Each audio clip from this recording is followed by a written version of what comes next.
أعوذ بالله من الشيطان الرجيم بسم الله الرحمن الرحيم الحمد لله رب العالمين والصلاة والسلام على نبی الکریم اما بعد۔ جیسا کہ میں حضرت محمد مصطفیٰ صلی اللہ علیہ وسلم خاتم النبیین کی سیرت مبارکہ بیان کرنے کی کوشش کر رہا ہوں، اس سلسلے میں جب قریش کے لوگ حبشہ سے ناکام واپس لوٹے، انہوں نے ایک خطرناک پلان کی صورت اختیار کی کہ نعوذ باللہ حضور صلی اللہ علیہ وسلم کی قتل کی تجاویز پر غور و خوض شروع کیا، اور ان دونوں گفتگوؤں کی ناکامی کے بعد قریش کے جذبہ جور و ستم اور بھی بڑھ گیا اور اعزار ثانی کا سلسلہ پہلے سے فزوں تر اور سخت تر ہو گیا۔ انہی دنوں قریش کے سرکشوں کے دماغ میں نبی صلی اللہ علیہ وسلم کے نعوذ باللہ خاتمے کی تجویز ابھری، لیکن یہی تجویز اور یہی سختیاں مکہ کے جان بازوں میں سے دونا دردہ روزگار سرفرشوں یعنی حضرت حمزہ بن عبد المطلب رضی اللہ عنہ سے اور حضرت عمر بن خطاب رضی اللہ عنہ کے اسلام لانے اور ان کے ذریعے اسلام کی کو تقویت پہنچانے کا سبب بن گئی۔ جور و جفا کے سلسلہ دراز کے ایک دو نمونے یہ ہیں کہ ایک روز ابو لہب کا بیٹا عتیبہ رسول اللہ صلی اللہ علیہ وسلم کے پاس آیا اور بولا میں النجم اذا ہوا اور ثم دنا فتدلى کے ساتھ کفر کرتا ہوں۔ اس کے بعد وہ آپ صلی اللہ علیہ وسلم پر اعزار ثانی کے ساتھ مسلط ہو گیا۔ آپ صلی اللہ علیہ وسلم کا کرتا مبارک پھاڑ دیا اور آپ صلی اللہ علیہ وسلم کے چہرے مبارک پر تھوک دیا، اگرچہ تھوک آپ صلی اللہ علیہ وسلم پر نہ پڑا۔ اسی موقع پر نبی صلی اللہ علیہ وسلم نے بد دعا کی کہ اللہ اس پر اپنے کتوں میں سے کتا مسلط کر دے۔ نبی صلی اللہ علیہ وسلم کی یہ بد دعا قبول ہوئی۔ چنانچہ عتیبہ ایک بار قریش کے کچھ لوگوں کے ہمراہ سفر میں گیا۔ جب انہوں نے ملک شام کے مقام زرقا میں پڑاؤ ڈالا تو رات کے وقت شیر نے ان کا چکر لگایا۔ عتیبہ کو دیکھتے ہی کہ کہنے لگا ہائے میری تباہی، یہ خدا کی قسم مجھے کھا جائے گا، جیسا کہ محمد صلی اللہ علیہ وسلم نے مجھ پر بد دعا کی ہے۔ دیکھو میں شام میں ہوں لیکن اس نے مکہ میں رہتے ہوئے مجھے مار ڈالا۔ احتیاطاً لوگوں نے عتیبہ کو اپنے اور جانوروں کے گہرے کے بیچوں بیچ سلایا، لیکن رات کو شیر سب کو پھلانگتا ہوا سیدھا عتیبہ کے پاس پہنچا اور سر پکڑ کر ذبح کر ڈالا۔ ایک بار عقبہ بن ابی معیط نے رسول اللہ صلی اللہ علیہ وسلم کی گردن حالت سجدہ میں اس زور سے روندی کہ معلوم ہوتا تھا کہ دونوں آنکھیں نکل آئیں گی۔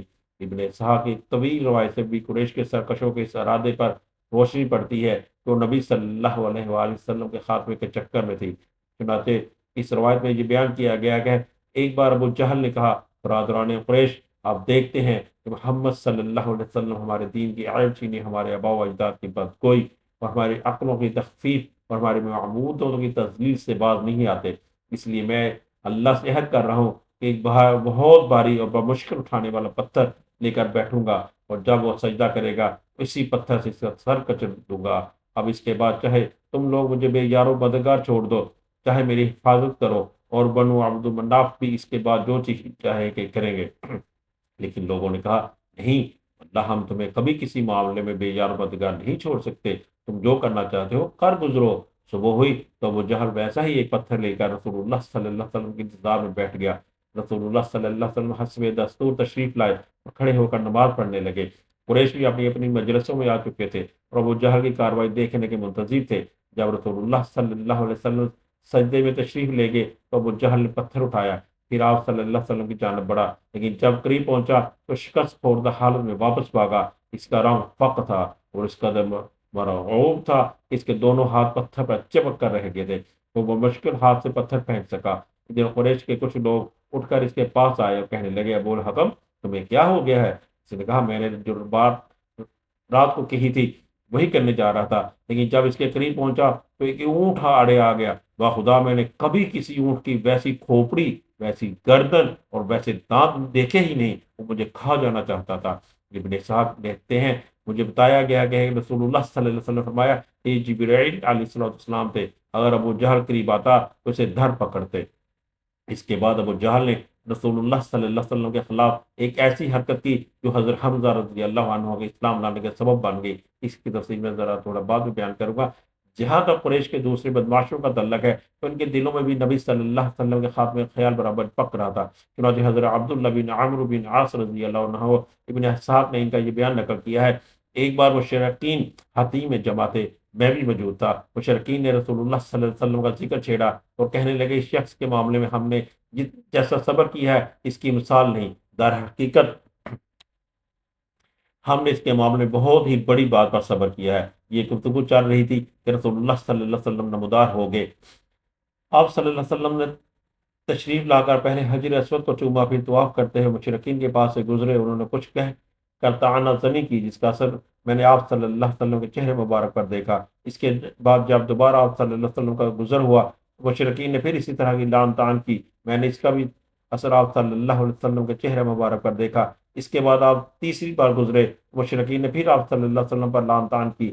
اب کی بار آپ صلی اللہ علیہ وسلم ٹھہر گئے اور فرمایا، قریش کے لوگوں، سن رہے ہو، اس ذات کی قسم جس کے ہاتھ میں میری جان ہے، میں تمہارے پاس تمہارے قتل و ذبح کا حکم لے کر آیا ہوں۔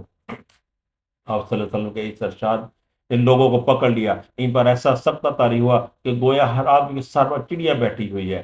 یہاں تک کہ جو آپ صلی اللہ علیہ وسلم پر سب سے زیادہ سخت تھا، وہ بھی بہتر سے بہتر لفظ جو پا سکتا تھا، اس کے ذریعے آپ صلی اللہ علیہ وسلم سے طلب گار رحمت وہ رونے لگا کہ ابو القاسم واپس جائیے، خدا کی قسم آپ کبھی بھی نادان نہ تھے۔ دوسرے دن قریش پھر اسی طرح جمع ہو کر آپ صلی اللہ علیہ وسلم کا ذکر کر رہے تھے کہ آپ صلی اللہ علیہ وسلم نمودار ہوئے۔ دیکھتے ہی سب جان ہو کر کہے، ایک آدمی کی طرح آپ صلی اللہ علیہ وسلم پل پڑے، آپ کو گھیر لیا۔ پھر میں نے ایک آدمی کو دیکھا، اس نے گلے کے پاس سے آپ صلی اللہ علیہ وسلم کی چادر مبارک پکڑ لی اور بل دینے لگا۔ ابو بکر صدیق رضی اللہ عنہ آپ کے بچاؤ میں لگ گئے۔ وہ روتے جاتے تھے اور کہتے جاتے تھے، اتقتلون رجلا ان یقول ربی اللہ، کیا تم لوگ ایک آدمی کو اس لیے قتل کر رہے ہو کہ وہ کہتا ہے کہ میرا رب اللہ ہے؟ اس کے بعد وہ لوگ آپ صلی اللہ علیہ وسلم کو چھوڑ کر پلٹ گئے۔ عبداللہ بن عامر بن عاص رضی اللہ عنہ کہتے ہیں کہ سب سے سخت ترین اظہار ثانی تھی جو میں نے قریش کو کبھی کرتے ہوئے دیکھی۔ صحیح بخاری میں حضرت عروہ بن زبیر رضی اللہ عنہ سے ان کا بیان مروی ہے کہ میں نے عبداللہ بن عامر بن عاص رضی اللہ عنہ سے سوال کیا کہ مشرکین نے نبی صلی اللہ علیہ وسلم کے ساتھ جو سب سے سخت ترین بدسلوکی کی تھی، آپ مجھے اس کی تفصیل بتائیے۔ انہوں نے کہا، نبی صلی اللہ علیہ وسلم خانہ کعبہ کے پاس حتیم میں نماز پڑھ رہے تھے، عقبہ بن ابی معیط آ گیا، اس نے آتے ہی اپنا کپڑا آپ صلی اللہ علیہ وسلم کی گردن مبارک میں ڈال کر نہایت سختی کے ساتھ آپ صلی اللہ علیہ وسلم کا گلا گھونٹا۔ اتنے میں ابو بکر صدیق رضی اللہ عنہ آپ پہنچے اور انہوں نے اس دونوں کے کندھے پکڑ کر دھکا دیا اور اسے نبی صلی اللہ علیہ وسلم دور کرتے ہوئے فرمایا، اتقتلون رجلا ان یقول ربی اللہ، تم لوگ ایک آدمی کو اس لیے قتل کرنا چاہتے ہو وہ کہتا ہے کہ میرا رب اللہ ہے۔ حضرت اسماء رضی اللہ عنہ کی روایت میں مزید تفصیل ہے کہ حضرت ابو بکر صدیق رضی اللہ عنہ کے پاس یہ چیخ پہنچی کہ اپنے ساتھی کو بچاؤ۔ وہ جھٹ ہمارے پاس سے نکلے، ان کے سر پر 4 چوٹیاں تھیں۔ وہ یہ کہتے ہوئے گئے کہ اتقتلون رجلا ان یقول ربی اللہ، تم لوگ ایک آدمی کو محض اس لیے قتل کرنا چاہتے ہو وہ کہتا ہے کہ میرا رب اللہ ہے۔ مشرکین نبی صلی اللہ علیہ وسلم کو چھوڑ کر ابو بکر صدیق رضی اللہ تعالیٰ عنہ پر پل پڑے۔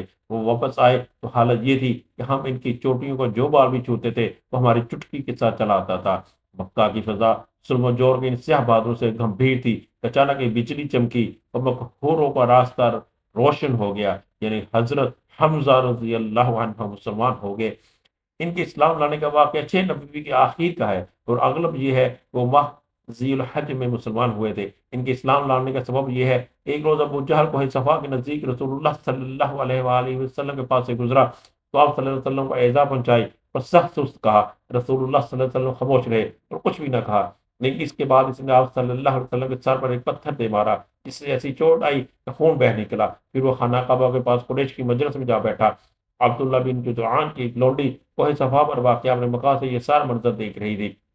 حضرت حمزہ رضی اللہ عنہ کمان حمال کی شکار سے واپس تشریف لائے، اس نے ان سے کہا، وہ جہل کی ساری حرکت کہہ سنائی۔ حضرت حمزہ رضی اللہ عنہ غصے سے بھڑک اٹھے، یہ قریش کے سب سے طاقتور اور مضبوط ترین جوان تھے۔ ماجرا سن کر کہیں ایک لمحہ رکے بغیر دوڑتے ہوئے اور یہ تہیہ کیے ہوئے آئے کہ جو ہی ابو جہل کا سامنا ہوگا اس کی مرمت کر دوں گا۔ چنانچہ مسجد حرم میں داخل ہو کر سیدھے اس کے سر پر جا کھڑے ہوئے اور بولے، اور سرین پر خوشبو لگانے والے بزدل، تو میرے بھتیجوں کو گالی دیتا ہے حالانکہ میں بھی اس کے دین پر ہوں۔